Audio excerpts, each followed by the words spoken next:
Halo pemirsa, berjumpa lagi dengan kami di Warnews Internasional TV Warnews.com. Berita Warnews Internasional hari ini bakal membahas sebanyak 15 drone tak dikenal terdeteksi terbang di atas pangkalan militer Elsenborn, Belgia Timur pada Jumat dini hari. Penampakan yang terjadi secara kebetulan saat uji coba peralatan pengawasan itu memicu penyelidikan karena asal dan pengendali drone masih misterius.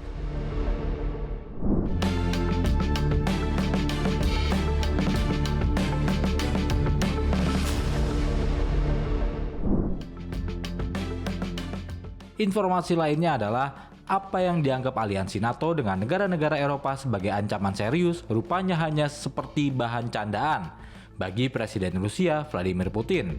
Hal itu terkait pelanggaran udara oleh pesawat-pesawat nirawak dan jet tempur Rusia di wilayah udara sejumlah negara NATO pada beberapa pekan belakangan.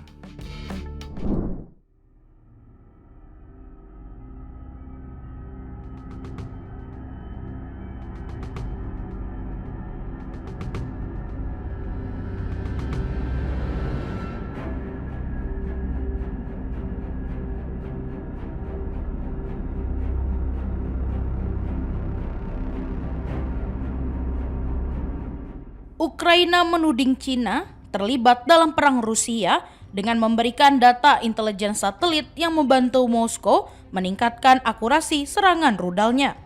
Seorang pejabat dari Badan Intelijen Luar Negeri Ukraina, Ole Alexandrov, menyampaikan kepada kantor berita Ukrinform bahwa Cina secara aktif berbagi informasi pengintaian satelit dengan Rusia untuk memetakan sasaran penting di Ukraina.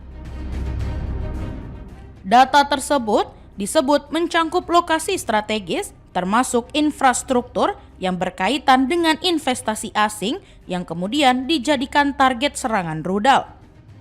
Alexandrov menjelaskan bahwa koordinasi antara Moskow dan Beijing telah berlangsung dalam skala tinggi dan secara khusus bertujuan mengidentifikasi serta mengevaluasi objek-objek vital sebelum serangan dilakukan.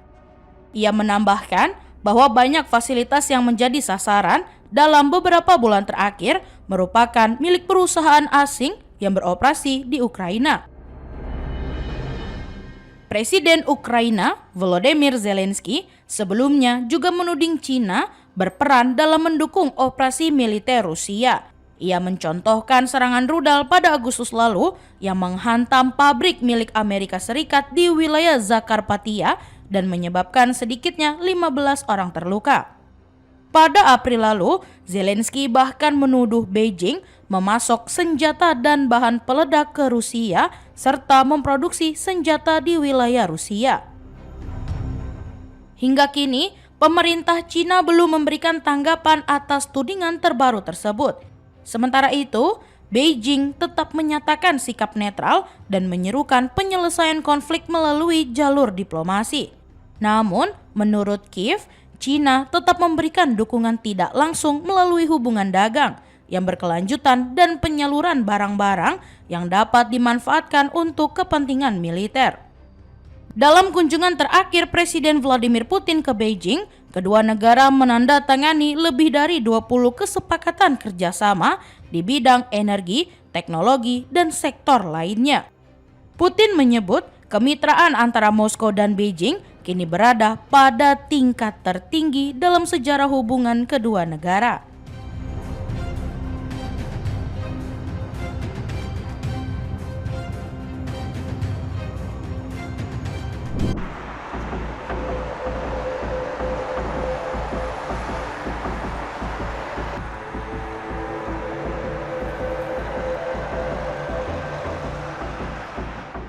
Sebanyak 15 drone tak dikenal terdeteksi terbang di atas pangkalan militer Elsenborn, Belgia Timur pada Jumat dini hari. Penampakan yang terjadi secara kebetulan saat uji coba peralatan pengawasan itu memicu penyelidikan karena asal dan pengendali drone masih misterius. Drone-drone tersebut pertama kali terdeteksi sekitar pukul 01.45 dini hari ketika militer Belgia melakukan uji rutin terhadap sistem pengawasan di pangkalan Elsenborn, sebuah fasilitas pelatihan militer seluas 28 km persegi yang berada di kawasan berbahasa Jerman. Belum diketahui dari mana drone itu berasal. Namun, sejumlah laporan media lokal menduga perangkat tersebut terbang melintasi perbatasan dari wilayah Jerman. Kementerian Pertahanan Belgia telah membuka penyelidikan untuk mengungkap pelaku di balik penerbangan misterius tersebut. Penampakan itu terjadi di tengah meningkatnya kasus pelanggaran wilayah udara Eropa oleh drone tak dikenal dalam beberapa pekan terakhir. Bandara München, Jerman bahkan terpaksa menghentikan operasinya pada Kamis malam setelah menerima laporan adanya beberapa drone yang menyebabkan pembatalan 17 penerbangan.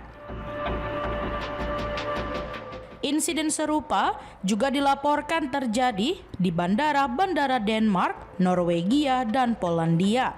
Sementara pelanggaran wilayah udara juga tercatat di Estonia dan Rumania. Fenomena tersebut memicu kekhawatiran di kalangan pemimpin Eropa yang kini mempertimbangkan pembangunan tembok drone untuk memperkuat pertahanan udara di kawasan timur benua. Banyak pihak mencurigai Rusia sebagai dalang di balik aktivitas itu. Meskipun Moskow membantah tuduhan tersebut dan menyebutnya sebagai klaim yang tidak berdasar. Collective defense is unshakable.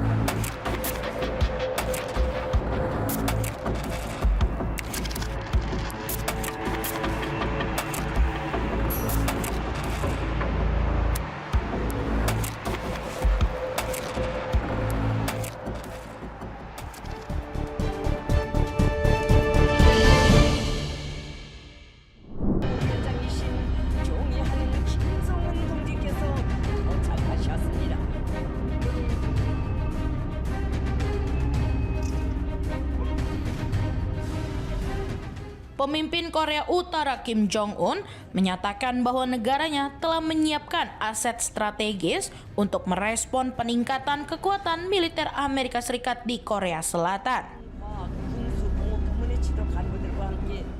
serta berkomitmen mengembangkan langkah militer baru guna menghadapi dinamika keamanan kawasan yang semakin menegang. Media pemerintah Korea Utara pada Minggu 5 Oktober melaporkan bahwa Kim Jong-un menegaskan kesiapan Pyongyang menghadapi kehadiran militer Amerika Serikat yang kian besar di semenanjung Korea. Pernyataan itu ia sampaikan dalam sebuah pidato pada pameran perlengkapan militer yang digelar sehari sebelumnya, menjelang peringatan 80 tahun berdirinya Partai Buruh Korea. Dalam pidatonya, Kim mengatakan bahwa meningkatnya kekuatan militer Washington di kawasan telah mendorong Korea Utara untuk mengalokasikan aset strategis guna menghadapi target-target yang dianggap penting bagi kepentingan nasionalnya. Ia menyebut langkah tersebut sebagai sinyal bagi pihak-pihak yang disebutnya sebagai musuh agar menyadari perubahan lingkungan keamanan di Asia Timur. Kim juga menegaskan bahwa pemerintahannya akan terus mengembangkan langkah-langkah militer tambahan sebagai bagian dari persiapan menghadapi dinamika kekuatan militer Amerika Serikat. Meskipun ia tidak merinci strategi atau langkah yang dimaksud. Dalam pameran yang sama, Televisi Nasional Korea Utara (KRT) turut menayangkan sejumlah foto persenjataan termasuk rudal balistik jarak pendek Hwasong-11. Senjata tersebut sebelumnya disebut oleh Ukraina dan pejabat barat telah dikirim ke Rusia dan digunakan oleh Moskow dalam serangannya terhadap Ukraina.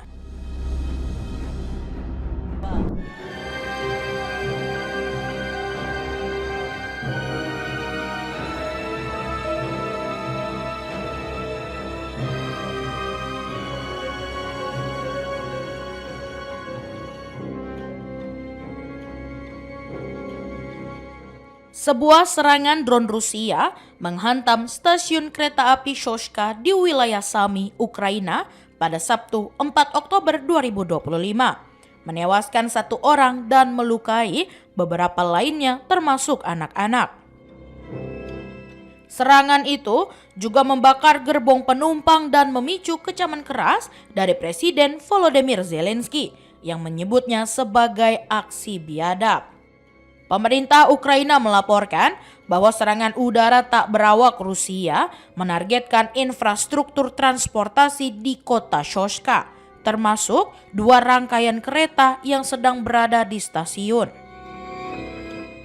Kepala Perkeretaapian Ukraina, Oleksandr Perskovsky, mengonfirmasi insiden tersebut melalui unggahan di media sosial. Sementara Presiden Volodymyr Zelensky menuduh Moskow dengan sengaja menyasar warga sipil. Laporan awal menyebutkan sekitar 30 orang menjadi korban. Namun, angka itu kemudian diperbarui oleh layanan darurat negara Ukraina menjadi 1 korban tewas dan 7 luka-luka, 3 diantaranya anak-anak.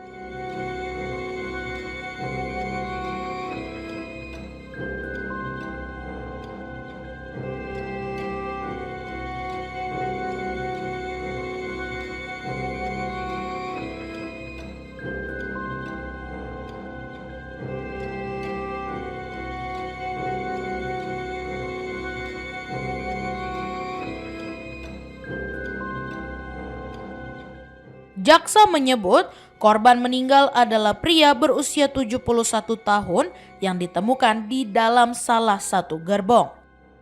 Tim pemadam kebakaran berhasil memadamkan api yang membakar gerbong penumpang, meski sempat ditembaki saat berupaya menanggulangi kebakaran. Gubernur Sami, Oleh Hirohov, mengatakan salah satu kereta yang menuju Kiev turut terkena dampak sementara tim medis segera dikerahkan ke lokasi. Zelensky dan Hirohov membagikan foto-foto dari tempat kejadian yang memperlihatkan sisa-sisa gerbong terbakar. Kepala pemerintah distrik Oksana Tarasiuk menyebut serangan itu bertujuan memutus jalur komunikasi ke wilayah garis depan. Sedangkan penasihat utama Zelensky, Andriy Yermak, menuduh Moskow melakukan perang terhadap warga sipil. Hingga kini, Rusia belum memberikan pernyataan resmi, tetapi sebelumnya mereka selalu bersikeras bahwa operasi militernya hanya menyasar fasilitas militer dan industri persenjataan.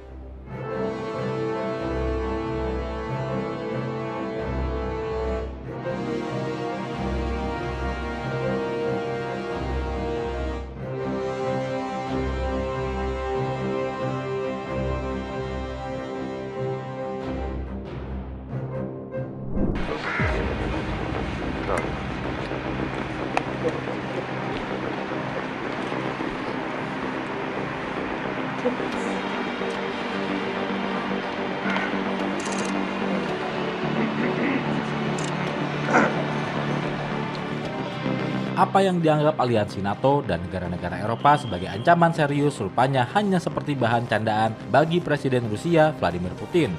Hal itu terkait pelanggaran udara oleh pesawat-pesawat nirawak dan jet tempur Rusia di wilayah udara sejumlah negara NATO. Sebagai informasi, Rusia belakangan ini melakukan intimidasi dengan mengerahkan drone hingga jet tempur di perbatasan negara NATO.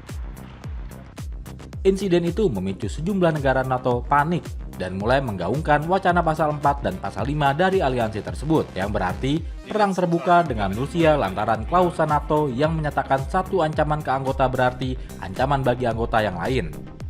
Namun bagi Vladimir Putin, insiden penerobosan drone-drone yang diduga milik Rusia ke wilayah negara NATO tersebut bukanlah hal yang serius. Putin bahkan mengejek klaim negara-negara NATO mengenai serangan pesawat tak berawak Rusia di wilayah udara mereka. Putin menyebut tuduhan terbaru tentang penerbangan pesawat nirawak Rusia di atas Denmark sebagai bagian dari upaya NATO untuk memicu ketegangan guna meningkatkan anggaran pertahanan.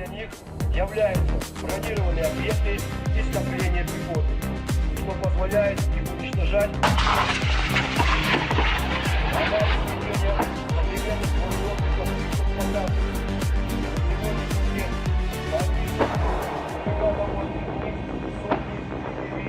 используя рельеф местности. С учетом имеющихся данных, полученных от операторов, беспилотных летательных аппаратов,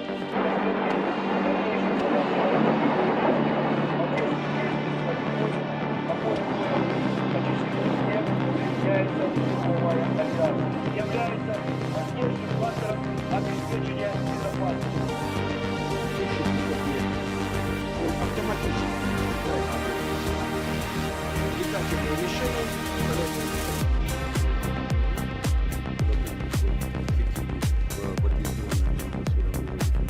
Цель учения заключается в том, чтобы отработать все необходимые элементы по безусловной защите суверенитета, территориальной целостности, защиты от любой агрессии союзных государств.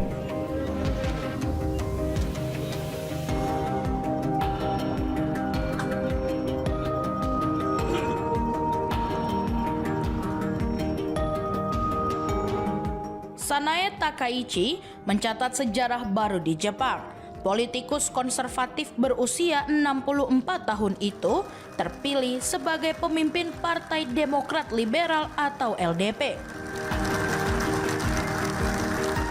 dan akan menjadi Perdana Menteri perempuan pertama negara tersebut, menandai babak baru politik negeri Sakura setelah puluhan tahun didominasi laki-laki. Takaichi memenangkan pemilihan ketua LDP setelah mengalahkan Shinjiro Koizumi dalam putaran kedua pemungutan suara internal partai. Karena LDP masih menjadi kekuatan politik terbesar di parlemen, ia hampir dipastikan akan menggantikan Perdana Menteri Shigeru Ishiba dalam pemungutan suara resmi pada 15 Oktober mendatang. Namun, partai itu kehilangan mayoritas di dua majelis setelah pemilu terakhir. Sehingga Takaichi perlu membangun kerjasama dengan partai-partai oposisi agar pemerintahannya berjalan efektif. Karir politik Takaichi dikenal dengan pandangan konservatif dan sikap tegas terhadap isu-isu nasional. Ia menentang pernikahan sesama jenis dan penetapan hukum yang mengizinkan perempuan tetap menggunakan nama gadis setelah menikah. Serta berjanji akan menghidupkan kembali kebijakan ekonomi Abenomics yang diwariskan mentor politiknya, mendiang Shinzo Abe. Ia juga berkomitmen memperkuat pertahanan nasional dan mendorong revisi konstitusi pasifis Jepang. Di sisi lain, Takaichi berusaha menarik dukungan publik melalui isu populis, termasuk seruan untuk meninjau ulang kebijakan imigrasi. Dalam kampanye, ia menyebut Jepang perlu membatasi masuknya orang asing dengan latar budaya yang jauh berbeda, pandangan yang jarang diungkapkan oleh politisi arus utama. Ia juga dikenal mengagumi Margaret Thatcher dan kerap menyebut dirinya sebagai Thatchernya Jepang, meskipun pengamat menilai kebijakannya terhadap pemberdayaan perempuan masih jauh dari harapan. Jika resmi menjabat, Takaichi akan menghadapi tantangan besar, mulai dari populasi menua dan ekonomi yang lesu hingga dinamika geopolitik yang kian rumit. Namun, langkah pertamanya adalah memastikan LDP kembali mendapat kepercayaan publik setelah kehilangan kekuatan mayoritas. Sebuah ujian awal yang menentukan arah kepemimpinannya sebagai perempuan pertama yang memimpin Jepang.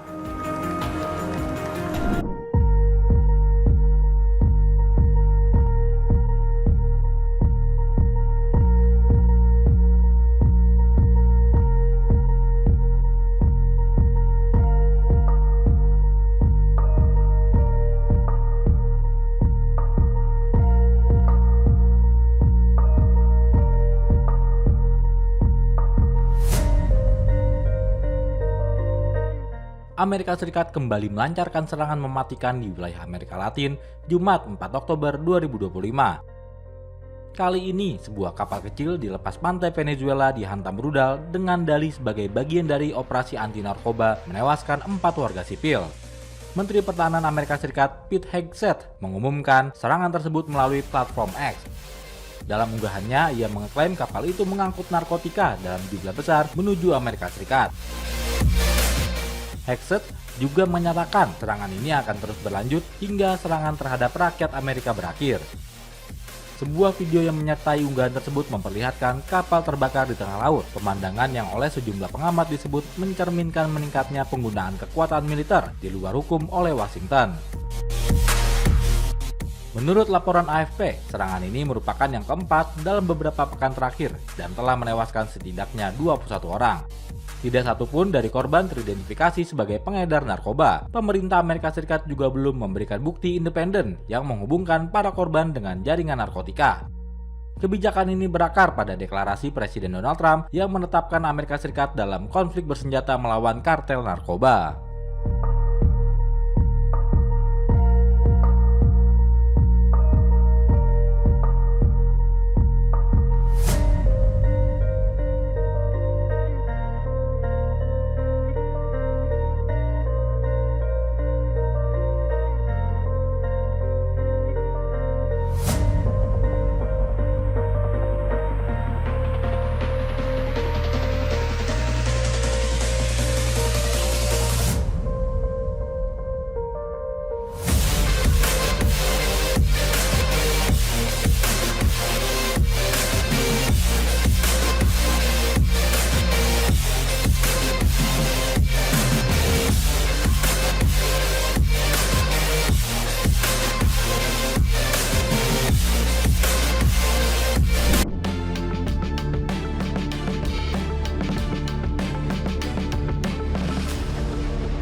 Demikian informasi yang dapat kami sampaikan pemirsa. Terima kasih telah bergabung bersama kami.